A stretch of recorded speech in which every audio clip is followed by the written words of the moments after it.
Volcha, And welcome to our studio series. and the first of our quarantine series. So what have you got in store for us today, Ash? Well, I'm going to walk you guys through this painting. It's a beautiful scene of a shoreline, kind of reminiscent of some of the shorelines we've paddled by in Georgia Many Bay. times. Many times. Okay, so let's get started. All right, so just to start, I'm sketching with a very watery paint, a watery purple, and I'm really just feeling out the composition. I'm not really committing to anything here. It's more just of like an exploration of the canvas.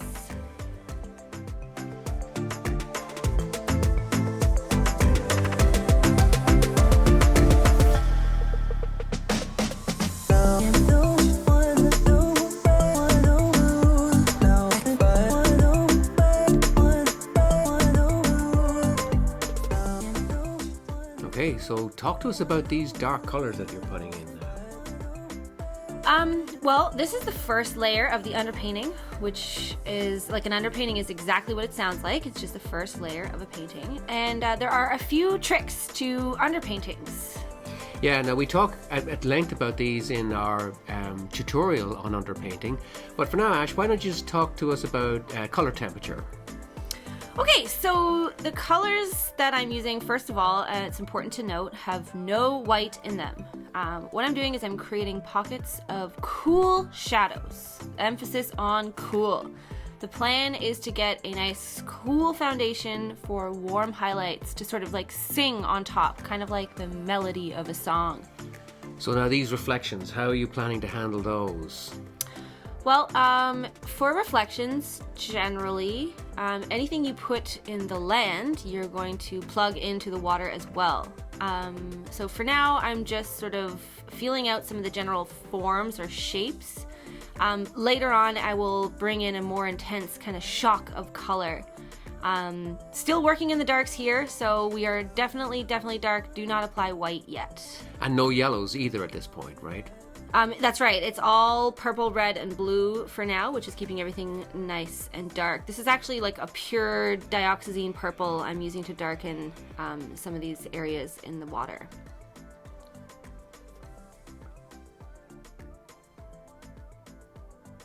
It's probably worth pointing out too, Ash, that we're not trying to get an exact replica of what's above the shoreline. As long as you've got something that's approximately similar to what's above the shoreline, I think it's good enough, right? Yeah, they're very much so just sort of general shapes and suggestions. And as I like to say, if you make a mistake above the shoreline, you just make the same mistake below the shoreline. Yeah. Anything that you put above must go below. So what I'm doing right here in this moment is I'm getting it's pure purple, pure dioxazine purple, and I'm just darkening this area where the trees will be. Loosely sketching them in, but mostly the purpose for this purple here is just to create an area of shadow.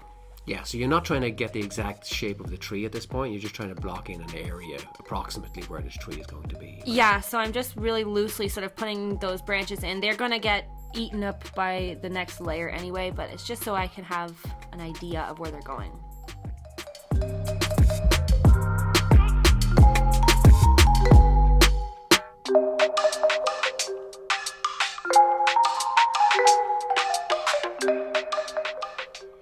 Okay, so red over here, that's going to have, a few people are going to have questions about that because we can see that it's actually green in the finished piece, but so why red? Why are we picking this red here? Yes, it's red. I've darkened it with a little bit of a dioxazine purple just to darken it a bit. It goes more of a brick color. And I'm doing a warm underpainting here for my cooler trees to then sit on top. So wouldn't a dark green work here? I mean, you absolutely could put a dark green or even like a dark blue. There's no right or wrong, but warm and cool are opposites and they create contrast just like light and dark. So if you want to showcase like bright lime greens, you want to have them sit on something that is their opposite. So lime green is light and cool. So if you sit them on top of something that's dark and warm, they'll show up more. Like, just think about the stars in the night sky. You can't see the stars during the day because the background is too bright. They need that dark background to show up. So you got more dark in this in that corner over there. So That's right. So I don't have a solid red background happening. It's nice to have some sort of tonal variations in your background. It just helps create pockets, make some of the areas recede more. So especially here, I'm just sort of loosely sketching in some of the texture of the trees, but mainly I want to create like a dynamic background. Yeah, so avoid flat colors. Yeah, very rarely are you ever going to have a solid area of color.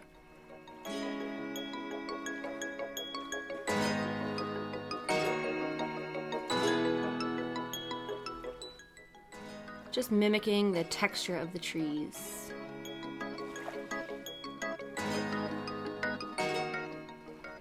And I'm also going to move down into the land and put some more of those deeper shadows down here too.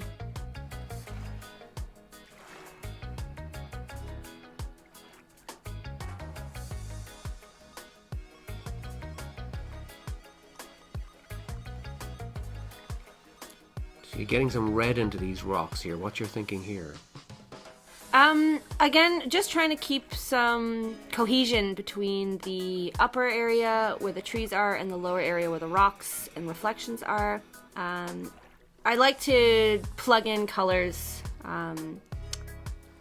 as they appear. So I guess this sounds like looks like it's the fun part now. It is. We're getting into the good stuff. So my first pop of a highlight here. So we're now in the overpainting part. The underpainting is completed.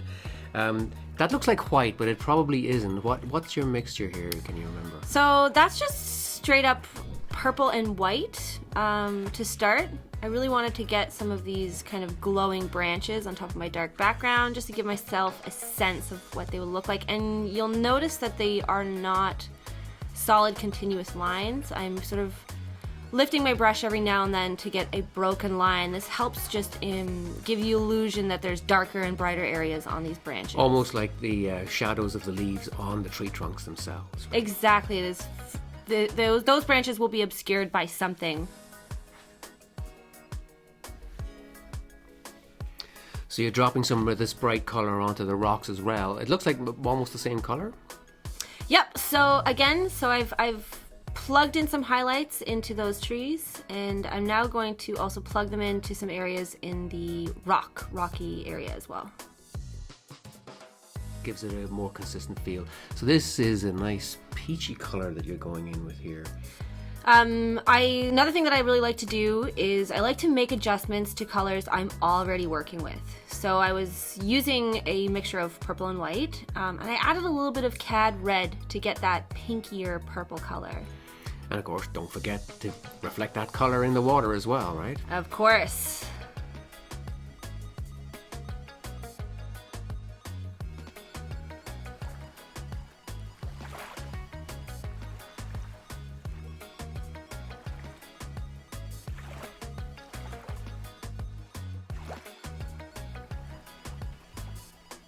I'm even peppering it into some areas in the trees as well. So cooling things off a little bit here, I've mixed a little bit of blue and white. So this is a combination of cobalt blue and titanium white.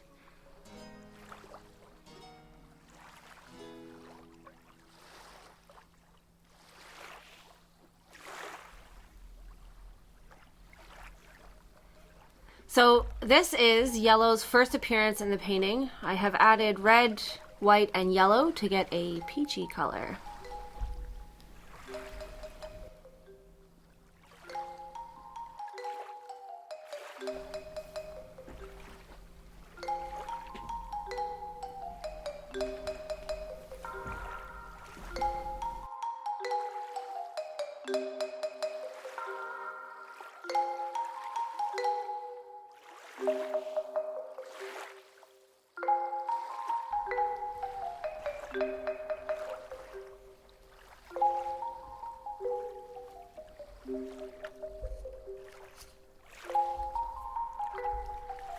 Yeah, and these warmer colors will also help to bring the will come forward in the painting as well, right? Things closer to the viewer. Yeah, and I really want these trees to sort of come forward. So I'm adding a little bit of that pink kind of blush color onto them as well. And don't forget to put them in the reflections as well.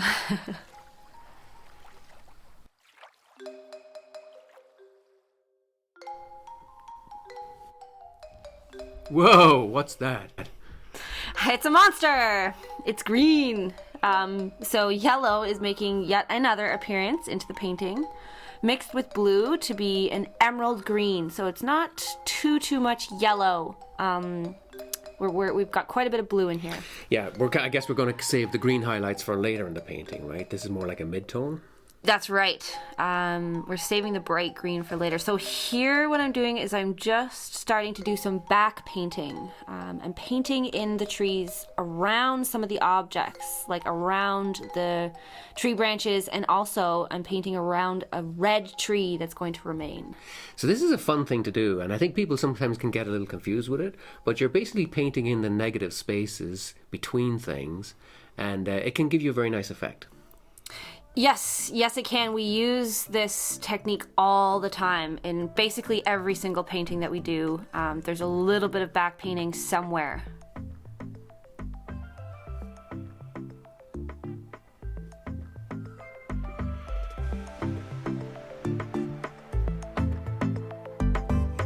So you can really sort of see that here. I'm leaving that big chunk of red. That's going to end up being a red tree. Seeing some nice blue coming in now. Yep, I am again trying to stay away from creating areas of solid color, so I'm just pushing a little bit more blue into that area. It helps push it back into the forest deeper. It sort of recedes a little bit more. Yeah, I like to think of this as bringing some air into the painting, and it can be useful, especially if you've got a scene that has no sky in it. It can be like a substitute sky in a way. Yeah, and it avoids having like a super flattening effect.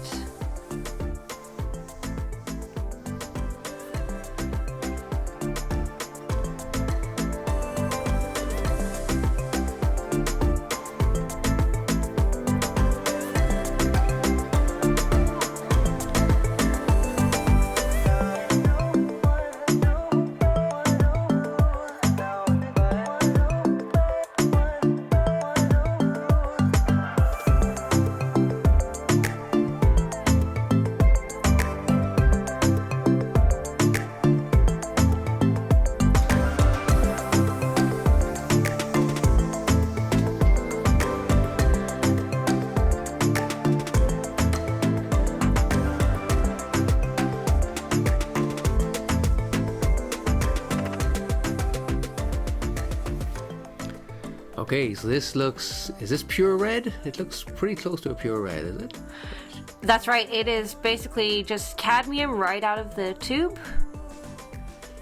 And of course you're making sure that you're leaving some of that underpainting still showing through. You're being careful not to obliterate all of the underpainting. That's right, I like that little hint of that darker red poking through. I like to think of those as like sort of free shadows. I'm also bleeding some of this brighter red into the areas around the tree. Again, colors are very rarely isolated, so I'm peppering it in. I think of it as sort of supporting the red tree. It also creates a little bit of an illusion of that red tree being in behind the green as well, right?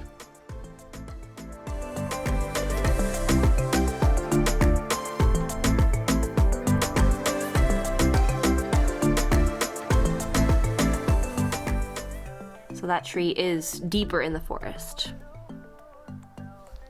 Ooh, time for the lime. It's actually mostly yellow with just a tiny amount of blue. It will look weird on your brush, but just trust me. Yeah, one of the challenges we often have is that when you finally convince people to go dark enough in their underpainting, they then forget to go bright again. So you really have to challenge yourself to make sure that you go nice and bright with that overpainting and don't let that dark underpainting drag your colors down. You're looking for that contrast. It will always look more intense than it will look in the final piece. So the lime green on your brush, you might think looks just crazy, but it does actually make sense in the painting.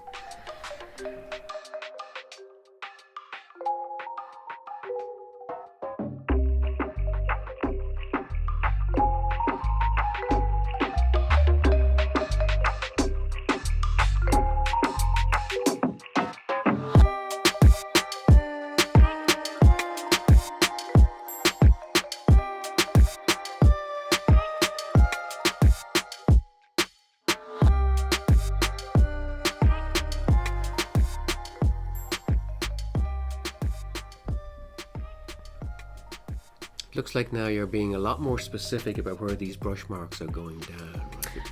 I am. I'm just starting here, right here, to suggest some horizontal planes. This is, again, like the area that I want to keep the brightest in terms of this lime green color. So in this middle section here above the branches, nice and bright, and I let it go a little bit darker outside of this area. So I'm trying to focus this brightness in the middle. So the green I'm applying here on the edge is just slightly darker.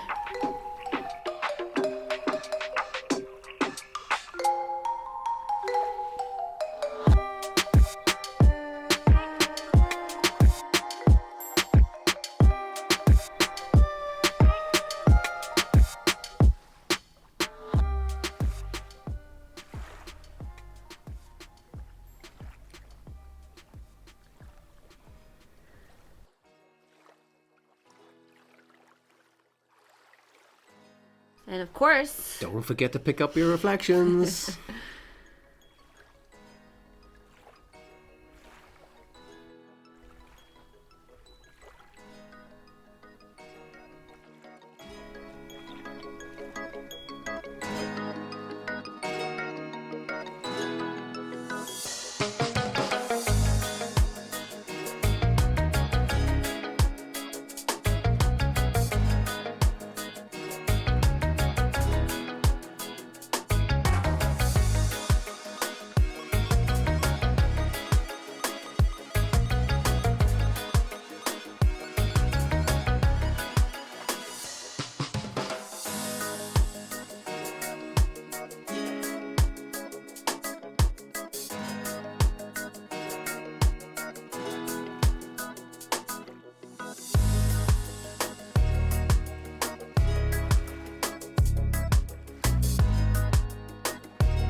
So we seem to be going back into this area again, back into this lime. So it wasn't bright enough.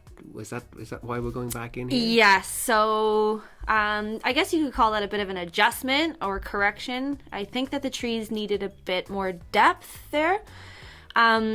So don't be afraid to go back and sort of renegotiate areas. I always like to say that a good painting is just a series of mistakes that are corrected beautifully.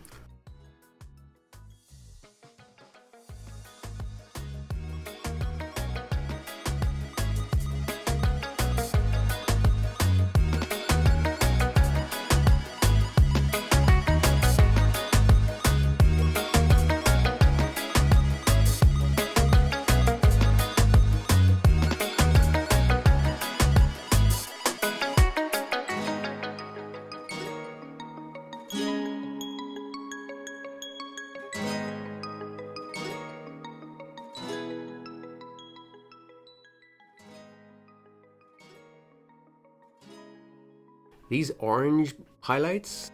The red tree is definitely a focal point in the painting.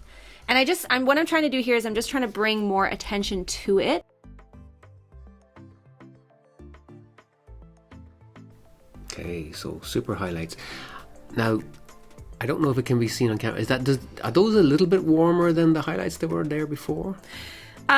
They're slightly pinkier. Yeah. There's a little bit more red. You'll notice here I very rarely downsize my brush, but I have in this case. I'm using a smaller brush. I just want to get a little bit more information about light and darks on these branches. They're definitely more detailed, so I'm just trying to plug in a few more of those. And it's helping to pick up the mottled look of the reflections of the leaves, the shadows of the leaves on those trees as well. Yeah, it has a dappling effect, or like a mottling. Yeah. And I want to add a little bit of that really high key highlight into some areas of the rocks that I know would be super exposed. So this is like a nice high area of the rocks, close to the water. Wouldn't have that. Don't forget them on your reflections. Of course.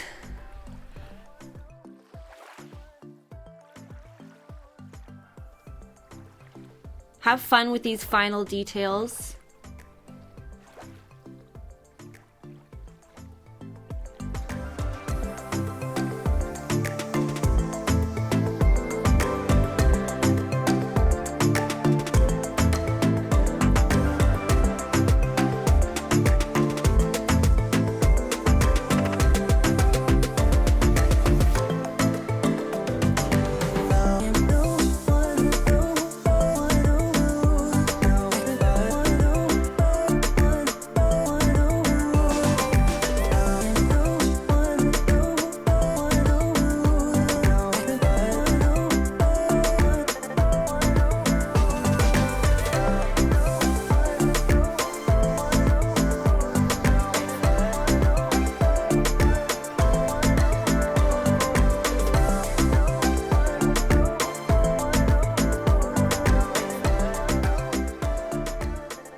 Have different adjustments or corrections to make in your painting, but I'm just using my smaller brush, moving around and adding a little bit more interest in areas before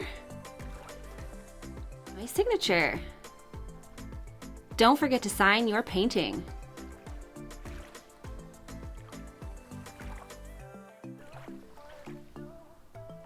And voila, the finished product. Thanks for joining us for the first ever of our quarantine series. More paintings to come. We would love to hear your suggestions. Feel free to DM us on our Instagram or leave a comment below. And don't forget, hit that like button and subscribe. Until next time.